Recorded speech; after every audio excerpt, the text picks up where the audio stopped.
pesquisa dentro da área da saúde, e eu posso dizer que as pessoas em geral, e eu me enquadro nisso, né, nós no geral, gostamos de informações negativas, nós gostamos de coisas, vamos dizer assim, de notícias ruins. Toda vez que tem uma notícia ruim, liga um alerta para a gente e o nosso ouvido começa a ficar mais atento a essas informações. Então, não admira que a maior parte das pessoas no mundo inteiro tem algum problema de ordem comportamental. As doenças como depressão, elas estão numa crescente, eu acredito que elas vão continuar crescendo, né? Muito por conta do que nós, seres humanos, gostamos em essência de ouvir notícias ruins. E aí, adivinha, a grande mídia, os profissionais em geral que informam, sabem disso. A audiência cresce. O que dá audiência é falar coisas ruins. E aí as notícias são ruins. Então, olha o que acontece. Passa no jornal X ou Y, olha, morreram mais 500 pessoas. Imediatamente a pessoa já pega, já manda uma mensagem para o colega. Você ouviu falar? Ó, já morreram 500. Aquele já começa a passar informação ruim adiante, contaminando outras pessoas. Se o telejornal dissesse assim, olha, são 30 mil curados da doença X no Brasil, você ia fazer assim, puxa, legal, estamos vencendo isso. Mas a informação boa não passa adiante. A informação ruim é passada adiante e ela ainda é incentivada pela natureza. A natureza humana é assim, nós gostamos de coisas negativas. E se nós não tomarmos, vamos colocar assim, não segurarmos a rédea da nossa mente, ela vai levar a gente para o lado ruim. E aí a gente vai se afundar numa doença, numa depressão, numa síndrome psiquiátrica qualquer. O senhor acredita, doutor, que... Vamos falar um pouco dos profissionais da área da saúde. Eu acredito que estão de frente a essa batalha, que não é fácil, lutando contra um inimigo desconhecido, ainda é desconhecido, e vendo pessoas ali perdendo suas vidas, e eles, claro, se doando naquilo que pode, digo até mesmo dando a sua vida por outra vida, porque eles estão ali muito mais do que antes, e não sabendo como defender aquela pessoa daquele mal, né? É tipo vendo uma pessoa morrendo afogada, e eu não sei nadar, e aí? Eu quero ajudar, mas como? Se sente incapaz. Eu acredito que a ciência nunca se sentiu tão incapaz. Nunca. Os médicos nunca passaram por isso. Nunca. Porque os médicos, eu estou falando médico, o amigo que é enfermeiro, outro profissional da saúde, estou envolvendo todas aí na equipe médica. Nessa história recente nunca aconteceu isso. Acho que a mais próxima foi o pico do HIV no final dos anos 80, mas o HIV não mata em alguns dias. O HIV matava com meses e com alguns anos. Hoje as pessoas raramente morrem de HIV, elas tratam HIV. Agora, uma doença que se instala e rapidamente leva a óbito um grande número de pessoas, a medicina moderna nunca se deparou com isso. E então os médicos estão sim assustados. Eles não têm armas para combater, porque os médicos são os nossos soldados nesse momento. Eles estão abdicando da própria vida. Conheço médicos que não estão voltando para casa, ficam no hospital, dormem lá no hospital. Ou seja, estão literalmente na frente de batalha com armas que são insuficientes. Porque existem alguns medicamentos, e aí entra inclusive política no meio, dizendo, alguns dizem, o medicamento é bom, então vamos usar. Aí vem um grupo político X ou Y, não presta não. E aí o médico fica naquela, uso ou não uso, nessa indecisão da parte, né? Tem indecisão. Né? Então a arma que ele tem, ela hoje é insuficiente também. Não há provas nenhuma de que ele vai tratar com aquele medicamento X ou Y e a pessoa vai se curar. Então ele fica frustrado também. Já tem a questão do medo, do desconhecido, que é a doença. E tem a questão de que o meu conhecimento científico não está sendo capaz de salvar a vida dessas pessoas como eu sempre fiz. Isso vem na mente dele. Tá tão sério, né? Acontece isso de uma forma com tanta força, vamos dizer assim, que os próprios médicos adoeceram. Nós temos médicos doentes, enfermeiros, técnicos de enfermagem e familiares dos próprios profissionais da saúde, e ele se sente, como é que eu posso ajudar o meu familiar se eu não estou conseguindo ajudar nem os meus pacientes? Muitas vezes não está conseguindo ajudar ele próprio. Muitos médicos estão contraindo a doença mesmo. Alguns, infelizmente, vindo a óbito, né? A grande maioria se recuperando. Mas vem essa sensação de impotência. Eu não consigo resolver. Isso está além de onde eu posso alcançar. Então isso nunca aconteceu antes na história. Por isso que a comunidade médica, sim, está surpresa, vamos dizer assim. Eu vou fazer um comentário de um médico da Inglaterra que se suicidou sabendo que estava doente. Quer dizer, antecipou a sua morte e nem sabia se iria morrer. É isso que eu preciso falar para o senhor, doutor. O que acontece? O que está acontecendo? Será que as pessoas estão adoecendo no seu cérebro? Essa pressão muito grande, tipo, se eu vou morrer, então eu vou tirar minha própria vida, antecipar isso, para que eu não venha sofrer muito, né? A pessoa não enxerga um futuro promissor. Justamente. Eu queria que o senhor falasse um pouco sobre a ciência no pensamento, no que reage o cérebro nessa pressão que está acontecendo conosco. Primeiro, já é conhecido que se o cérebro acreditar em alguma coisa, aquilo se manifesta no corpo como sensações.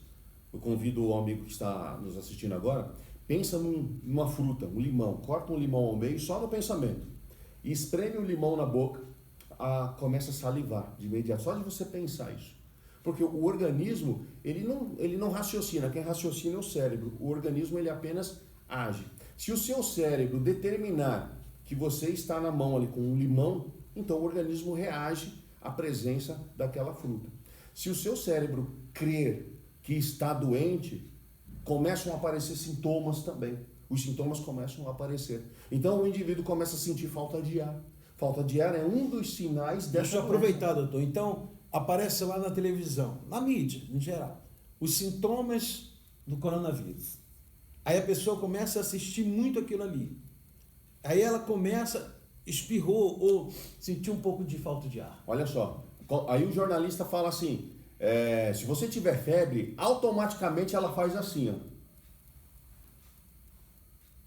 Não estou com febre, então... Se você tiver tosse, eu tossi hoje de manhã, aí já começa a juntar. Será?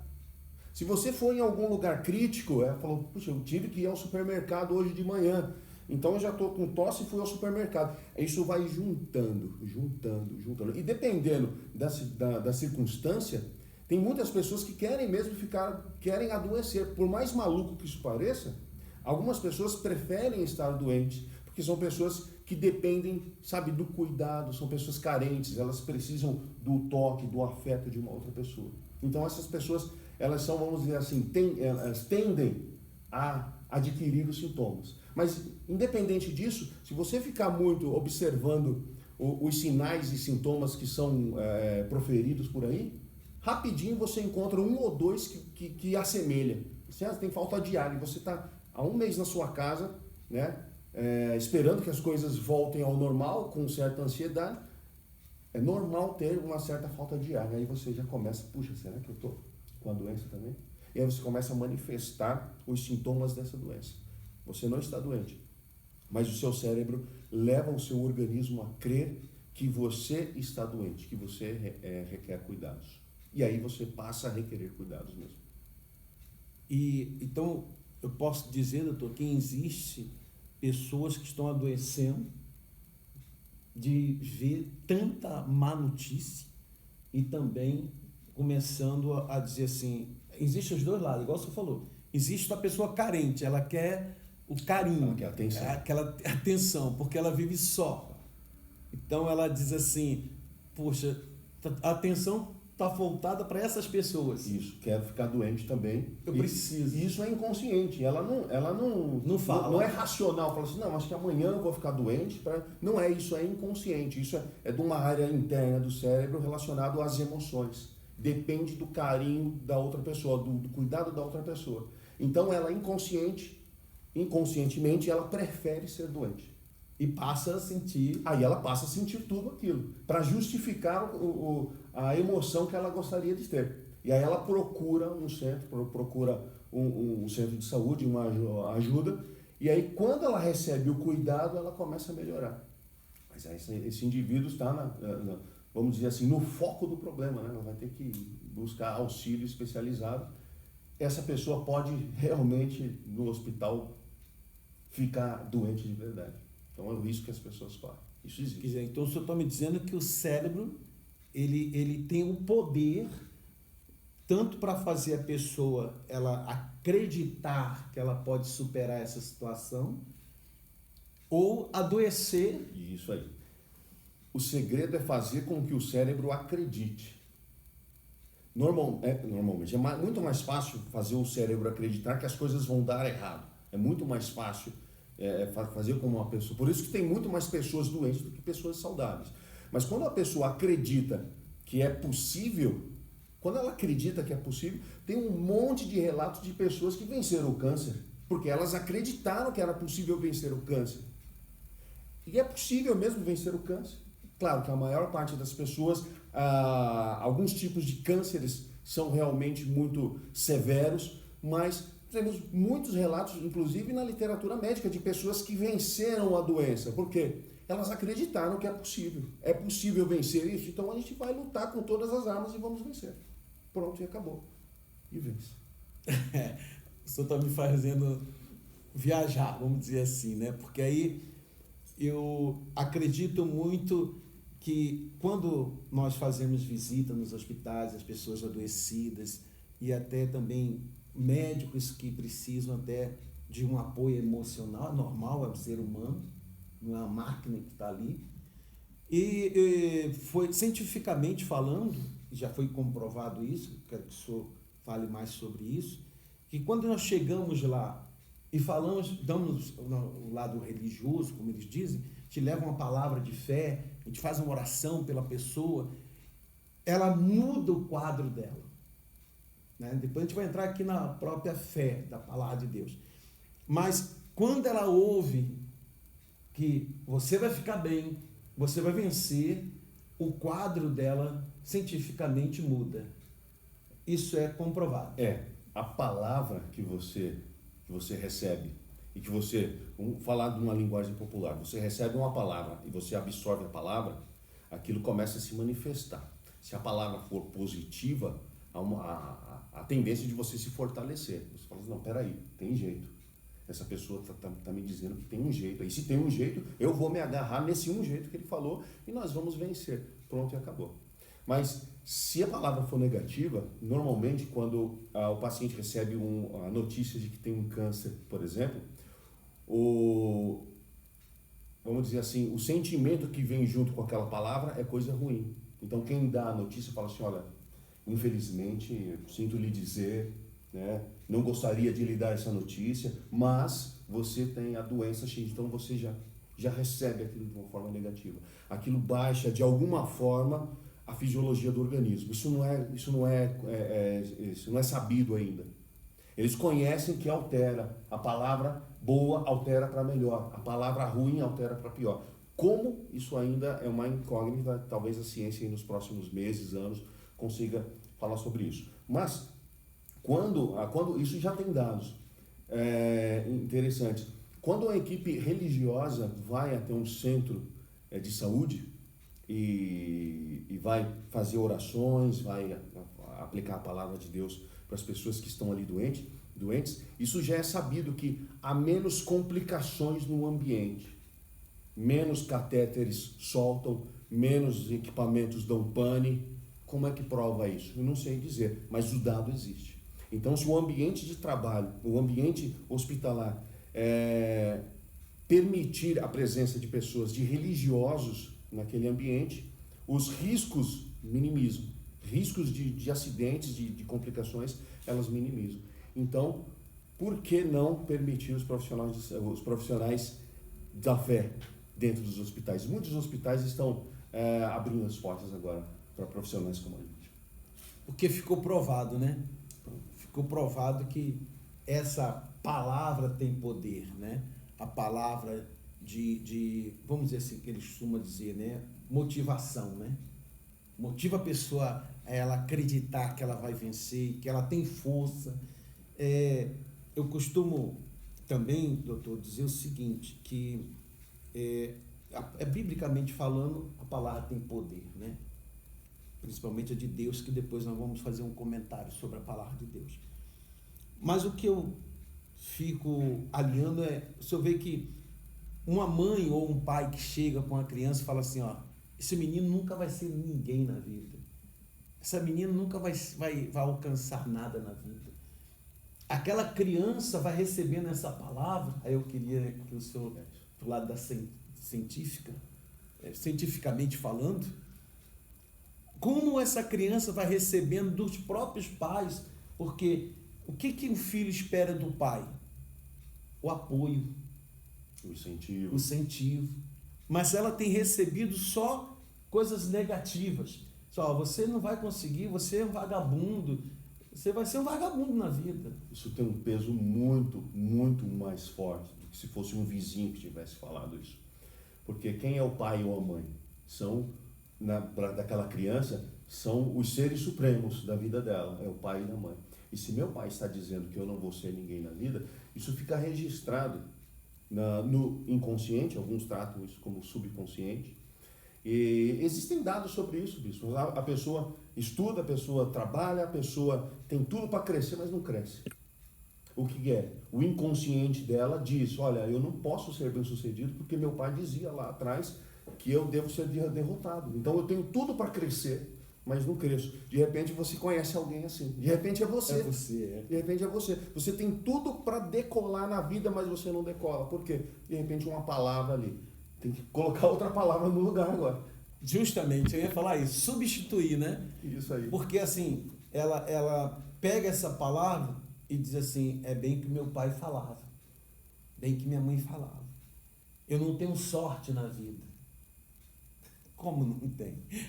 E olha, daqui a pouco eu vou revelar para vocês que o doutor foi vítima de palavras negativas. Depois a gente vai falar sobre isso. Para você ver o poder da palavra. Se o médico chega para a pessoa e fala assim, claro, olhando do lado científico, a medicina tem limite. Nós sabemos disso. Sim. Né? Quem não tem é Deus, mas a ciência e tudo nesse mundo tem limite. Tanto as nossas vidas também, né? Tem um prazo de validade, né? A gente nasceu, sabemos que um dia vamos...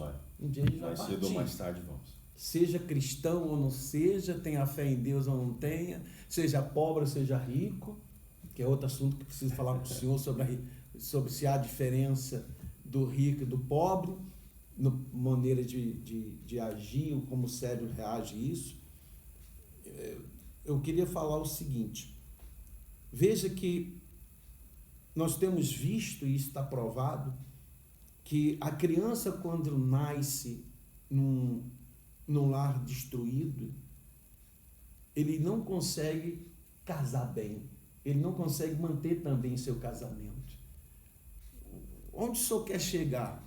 Eu quero chegar que a palavra tem poder, porque o doutor tinha estudo, como o senhor falou, tinha todo um conhecimento, mas lhe faltava alguma coisa. É impressionante o poder da mente. O senhor até comentou comigo algum momento atrás sobre a gravidez, né? A mulher... Isso é um exemplo fantástico. Por favor, doutor. A mulher que acredita que está grávida, a barriga dela fica grande. Os seios ficam grandes também. Passam a produzir leite, porque o cérebro dela acreditou naquilo. E ninguém lhe falou nada para ela não, bispo. Ela que acreditou por conta própria. Peraí, doutor. Então, o cérebro manda essa mensagem. É isso aí. E ela chega a ter leite. Chega a ter leite. Primeiro, o cérebro precisa acreditar. Quando ele acreditou, a mulher pensa mais ou menos assim: eu estou grávida. E aí o cérebro começa a mandar sinais para o organismo inteiro. Ó, ela está grávida, precisa se preparar, se adequar, se adaptar. E aí começam a alterar os hormônios e os tecidos vão se modificando. Inclusive a barriga vai crescendo. A função da mama é produzir o leite para amamentar a criança. A mama não sabe se está ou não grávida, ela só obedece ao comando que vem do cérebro, ela passa a produzir leite também. É impressionante, né? Para você ver o poder da mente. Veja que você, de repente, está nos assistindo, você não está nem doente. Você está doente, não.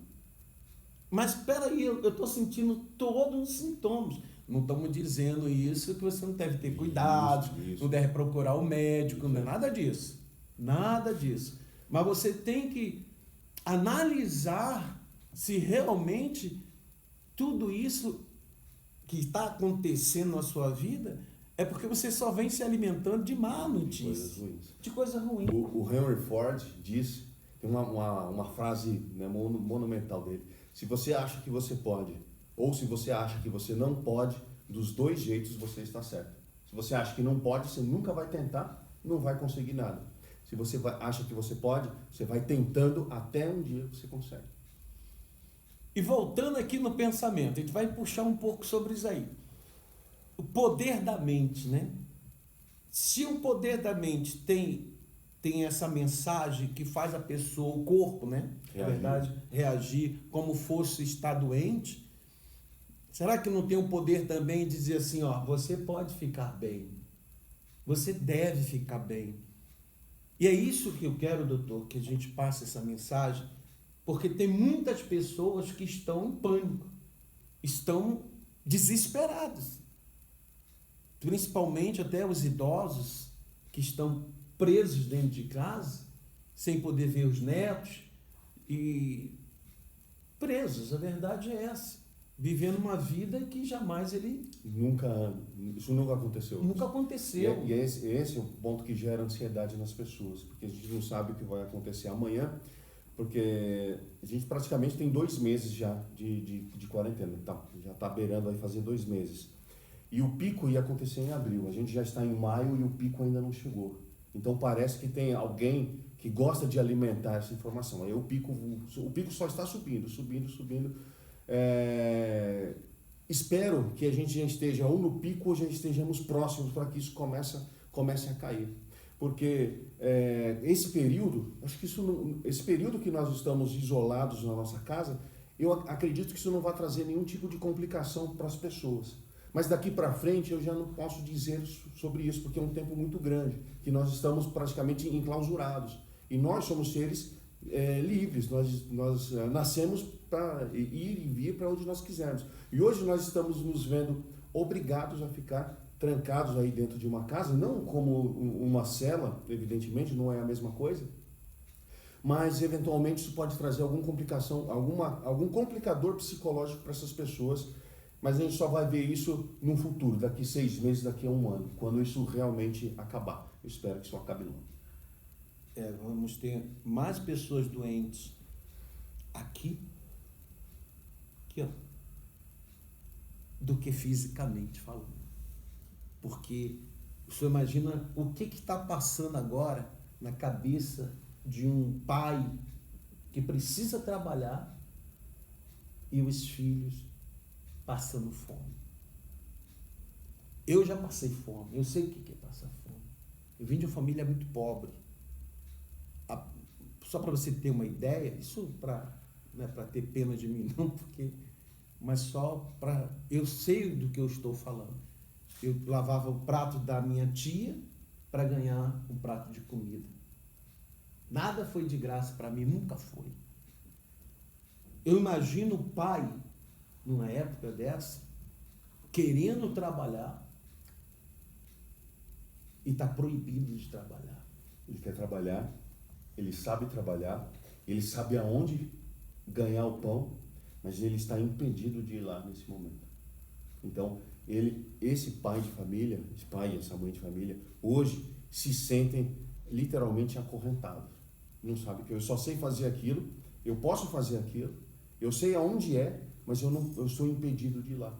Esse pai, tamanha é a frustração dele dentro de casa, observando a despensa, as coisas cada vez diminuindo mais, né? E não vê perspectiva nenhuma. Você liga a televisão, está aumentando o número. Então não há uma luz no fim do túnel hoje para essa pessoa. Hoje não há.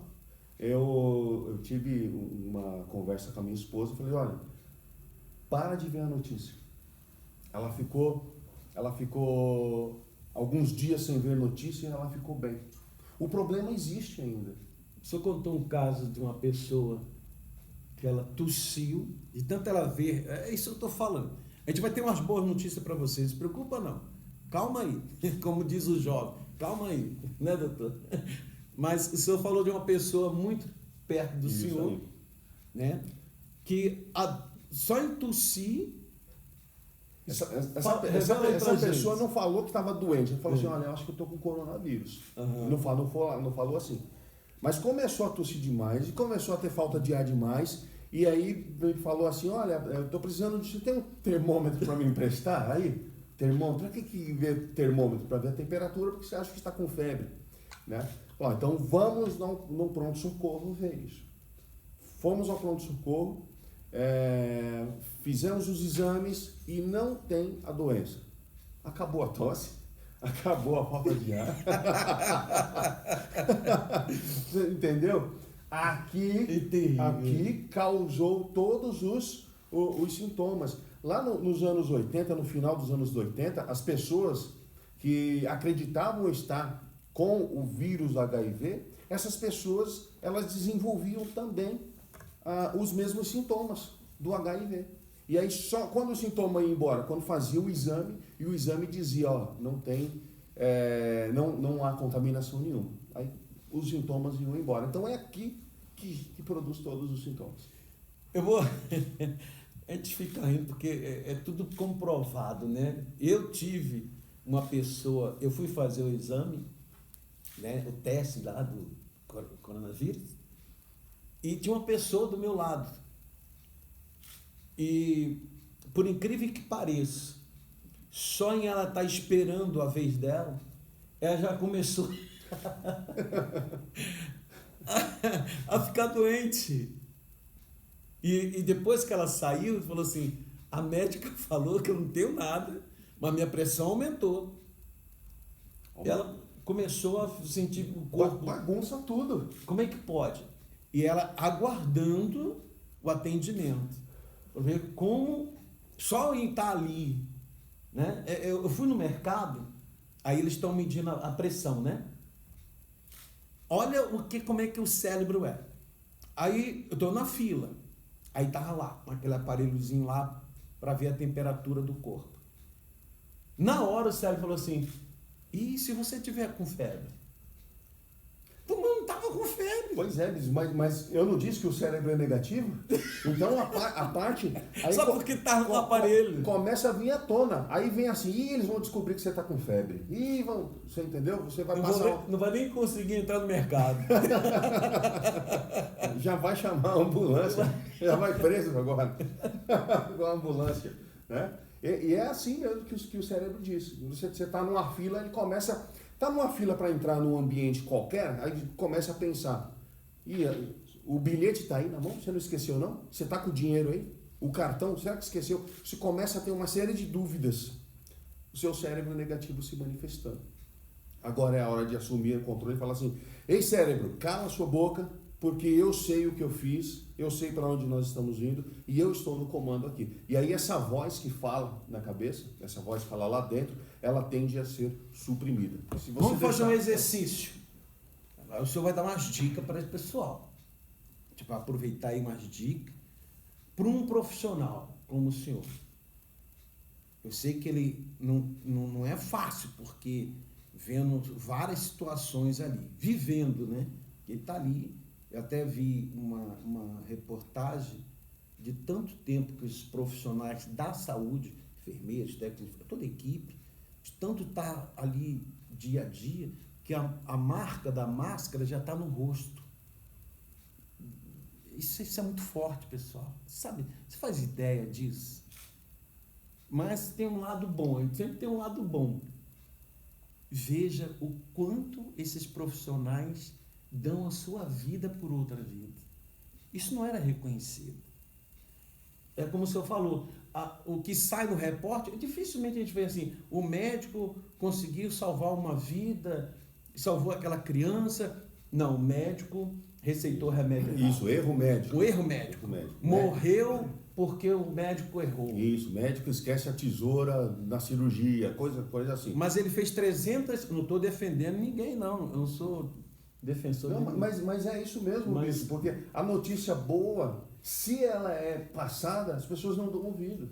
A notícia ruim, se passar num programa de domingo à noite, na segunda de manhã já está as pessoas inteiras falando sobre isso. Você viu o que o médico fez? Você viu o médico errou, o médico isso? O médico sempre foi taxado como profissional de elite, profissional elitizado. Para você ser médico é muito caro, demanda muito estudo, demanda um apoio familiar ali, etc. Hoje esses médicos estão na linha de frente, eles são os nossos soldados, eles estão na frente de batalha contra um inimigo que não sabe o que é.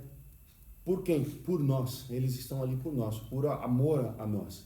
Esses profissionais estão ali dando a vida deles pela gente. Então vê aquela situação, pessoas morrendo, né? Poxa, eu não consegui ajudar essa pessoa. Ela se sente frustrado como profissional e também como pessoa, né? Que é uma vida, né?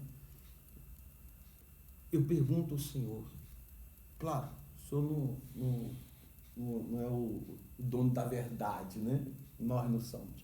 Mas pelo lado da ciência, depois a gente vai para o espiritual. Como essa pessoa pode exercitar isso? Igual o senhor falou aí, né? Para cérebro de me falar só coisa ruim. Começar a conversar com ele. Você precisa dar ordem para você mesmo. Fala, pronto. Sou eu que mando. Vamos lá. Sou eu que mando aqui, né?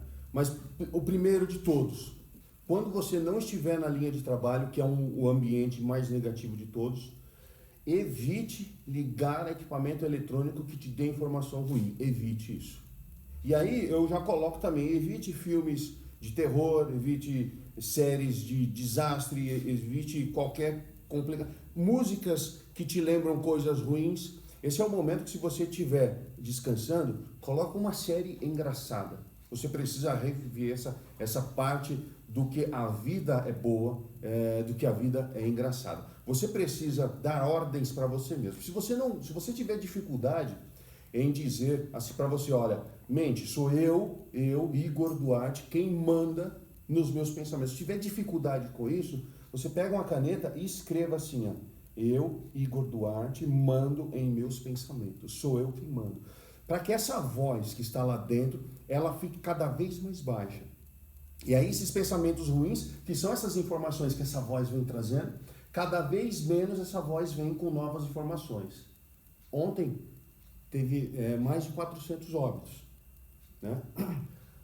Não sei da notícia hoje. A mente fala assim, acho que hoje teve 480. Olha só, ela vem me dar uma informação ruim. Então eu tenho que falar assim, olha, mente, sou eu quem mando, eu não quero saber essa notícia. A hora que eu quiser a notícia, eu mesmo vou lá abrir o site de informação para me informar. Eu quero pensar nas coisas que eu quero nesse momento. Essa voz, ela tende a ser suprimida. Eu mando em você. Sou eu que mando em você. Eu mando em mim.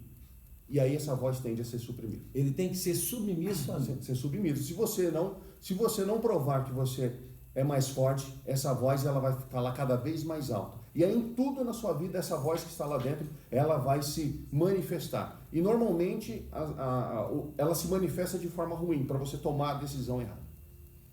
É verdade. E é importante o senhor falar nisso aí, porque o que acontece? Por uma época muito longa, tem se falado muito mal dos profissionais da saúde. Aí eu vou falar o lado bom de tudo isso. Por quê? Não se dava valor devido ao profissional. É igual o senhor falou, morreu, eu não sei como é que está a média de hoje ou de ontem, mas vamos dizer que morreu aqui em São Paulo, não sei se é 20... Tá na casa. Não, é mais. Tá na casa das centenas diárias. Mas ninguém presta atenção de quantos foram curados. Se passa o noticiário e ninguém dá bola para isso. Eu não conheço ninguém que sabe a quantidade de pessoas que foram curadas no Brasil. A Itália, o número na Itália foi assombroso, mas o número de curados foi praticamente 5 vezes mais. Mas os noticiários mencionavam, na Itália sobe para 700 mortes diárias, 720, 740. E depois, volto a repetir, eu não sou político, o senhor também não é, nós não estamos falando de política, mas houve uma mudança na política de um líder, né, da área da saúde. O outro não dava o número. Não. Foi questionado. Quantos foram curados da doença? Eu não vou falar, mas como assim não vai falar? Se recusou a falar o número de curados. Olha aí. Como a pessoa se recusa a falar o número de curados? Eu não entendo. Eu não tenho nada com isso, com relação ao trabalho ou ao partido político, nada disso. Mas eu me refleti, por que a pessoa se recusou? Teve um outro que ficou doente, curou, perguntaram para ele, você tomou o medicamento X? E ele falou, não vou falar. Falei, birra de criança. Então foi só eu não, né? Não faz observou sentido. Isso também, né? Não faz sentido. Parece a criança com birra, falando, eu não vou dizer. Não faz sentido. Aí parece que tem pessoas se beneficiando com esse problema que é real e existe. Uma pena que pessoas estão pretendendo se beneficiar. Tanto que mudou e agora aparecem todos os dados, né? Quantas mortes, quantas pessoas adoecidas e quantas pessoas foram curadas. Então mostra lá. Quer dizer, é como o senhor falou, será que não tem pessoas sendo beneficiadas com tudo isso que está acontecendo? Mas não é a nossa área, é só para ficar esse alerta. Doutor, agora para a gente começar a ir para o lado, tem muita conversa ainda pela frente, mas a gente marca outra. Eu sei que o senhor sempre se coloca à disposição. Estou sempre à disposição. Graças a Deus por isso, agradeço ao senhor, sua esposa e a sua família, que dou o senhor para a gente, porque é final de semana, é o dia do descanso e o senhor não descansa. Mas tem bastante trabalho. O bispo, eu, por exemplo, eu leciono para 8 universidades. Então tem muito trabalho. Amanhã, por exemplo, tenho aula em 4 universidades. Tenho que preparar todo o material para a aula de amanhã, e terça tem mais. Ótimo, né? Graças a Deus que está assim. Mas a vida de quem é professor, se tem algum professor assistindo aí, sabe o quanto está puxado também. Está bastante puxado. A gente não está em casa tranquilo, está em casa trabalhando bem também. Então, fica essa dica aí para os profissionais da saúde e para todo mundo, né? Você é o dono do seu cérebro. Quando ele começar a querer levar você para baixo, diga para ele, ops, quem manda aqui sou eu. Não é assim, doutor? Exatamente. Sou eu que dou as cartas aqui, eu que dito as ordens aqui. E aí, essa voz que fala lá dentro, ela vai ficar cada vez mais fraca. Ela vai perder o poder sobre você. Antes de terminar e levar, agora eu vou para o campo espiritual. Porque o poder da palavra, como desde o início nós viemos comentando. Por exemplo, o doutor Igor Duarte, né? Duarte. Ele chegou até a Igreja Universal e precisava ouvir uma palavra, porque o que estava na mente do senhor? Bispo, eu cheguei na igreja com todos os potenciais possíveis. O senhor já era formado? Já tinha lá 2 ou 3 diplomas de formação. Então, tudo que a boa parte das pessoas gostariam de ter, os diplomas, eu tinha. Mas as coisas não aconteciam. Né? Eu não tinha oportunidade nenhuma, ninguém me via, nada disso. E aí eu lamentava muito. Né? Eu falava, mas é outra coisa, a culpa era sempre de alguém. Tem alguém torcendo contra, por isso que as coisas não dão certo para mim. E aí eu fui numa decrescente, até que eu cheguei num lugar que eu não tinha para onde ir, eu não tinha o que fazer, não tinha nada. Já pedi um monte de ajuda, pedi ajuda para um monte de cantos. Todos os recursos. Já pedi um monte de ajuda, um monte. E o último, quando eu estou dizendo para você que o último recurso foi a Igreja Universal, foi o último recurso. Eu só vim na igreja porque eu não tinha mais lugar nenhum para ir. Que diferença vai fazer agora eu ir na igreja? Eu fui na igreja, era uma sexta-feira. Uma sexta-feira, eu cheguei antes, né? Antes do horário, então tinha lá um pastor para me atender. E esse pastor, ele nada demais, ele só me falou algo.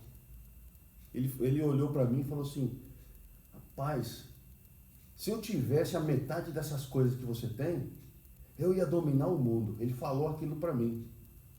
E aí eu fui embora pensando naquilo. O que esse pastor viu em mim que eu não vejo? E aí eu comecei a olhar para mim mesmo, eu ia para o espelho e ficava olhando para mim. O pastor colocou uma dúvida dentro de mim ali. Deve ter alguma coisa boa em mim.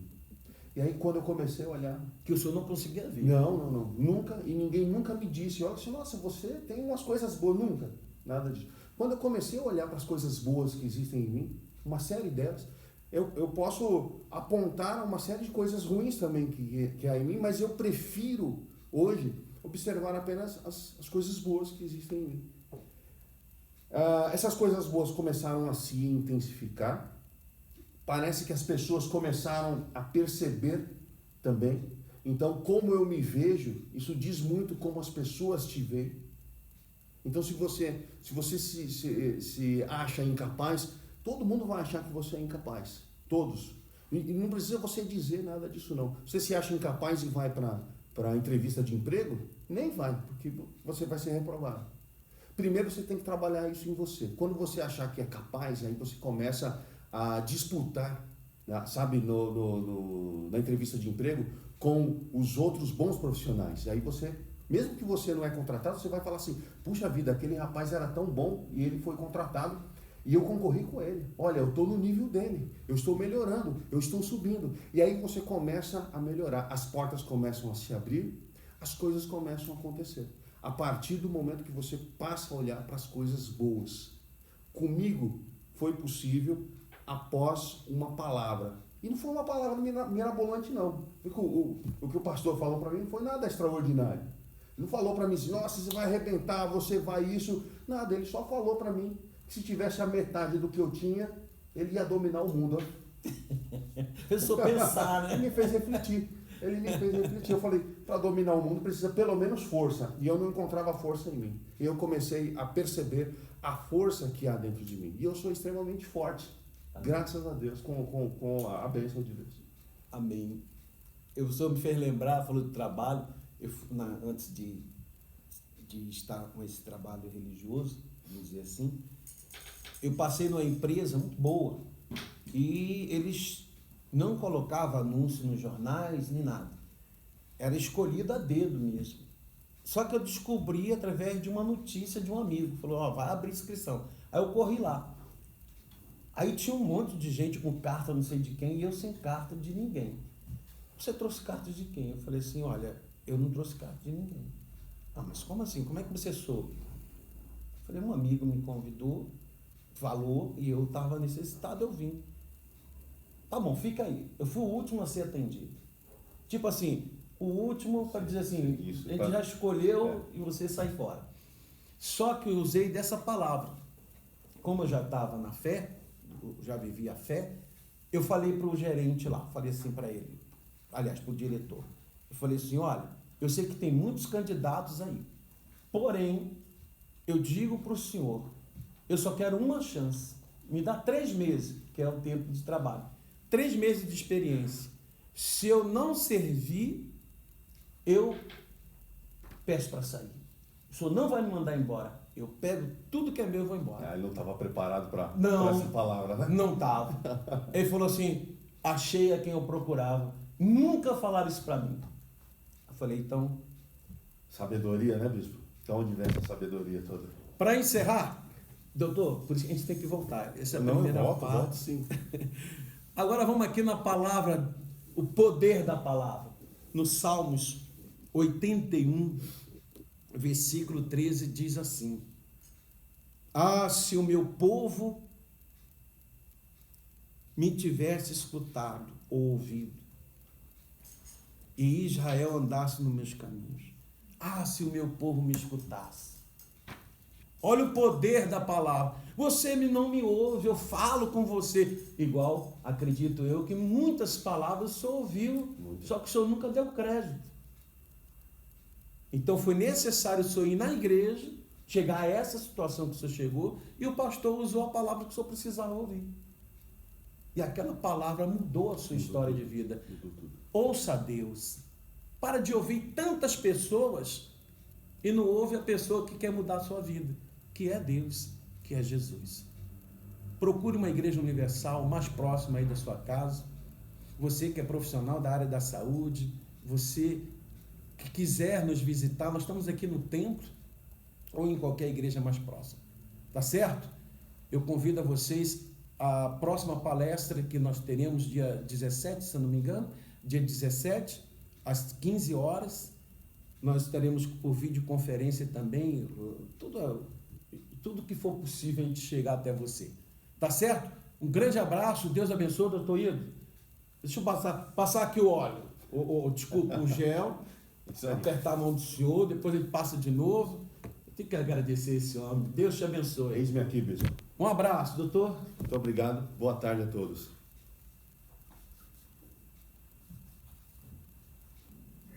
Nós do Grupo Saúde, Foi? aqui da cidade de Porto, nesse momento nós estamos nos preparando para a gente sair, fazer um trabalho social.